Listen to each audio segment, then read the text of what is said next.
सुननिया बेकेरवा धैले बहुत बुद्धि जब से सुननिया बेकेरवा धैले बहुत बुद्धि अपने लगाता गुदा गुदी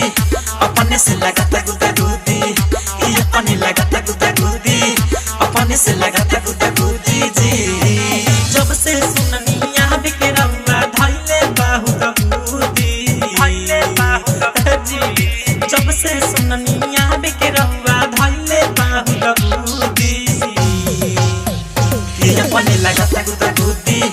अपने से लगाता गुदा गुदी अपने लगाता गुदा गुदी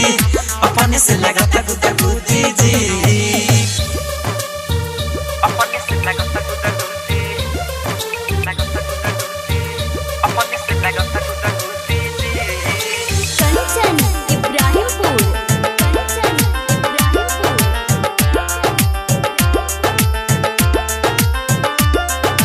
म्यूजिक बाय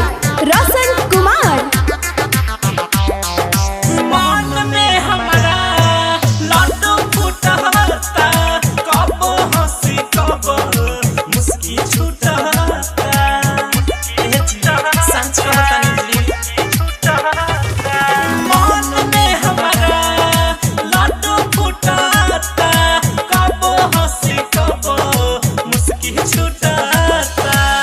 समझत नहीं थे हमारे काहे दो दिल हो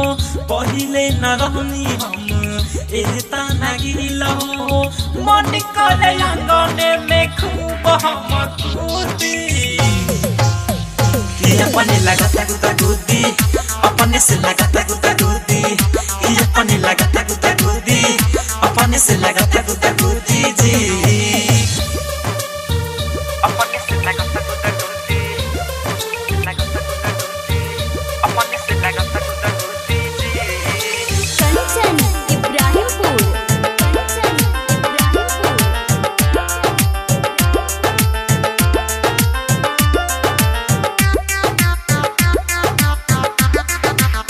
अपने से दहिया सिहर जाता जी भीतरे भीतरे मनवा बिगड़ जाता जी भीतरे भीतरे मनवा सुनता जाता अपने से दहिया सिहर जाता जी भीतरे भीतरे मनवा बिगड़ जाता जी बैठल बानी रवे लगाई के सजी कब पास आई बतिया ओहो पर का सजी रोशन मुरारी कहे फेल भइल बुद्धि अपने लगाता गुदा गुदी अपने से लगाता गुदा गुदी अपने लगाता गुदा गुदी अपने से लगाता गुदा गुदी जी जब से सुननिया बेकेरवा धैले बहुत बुद्धि जब से सुननिया बेकेरवा धैले बहुत बुद्धि अपने लगाता गुदा गुदी अपने से लगाता गुदा गुदी अपने लगाता गुदा गुदी अपने से लगाता गुदा गुदी जी बाघ आर्ट रिकॉर्डिंग स्टूडियो राजापुर सोनी बाजार सीतामढ़ी बिहार।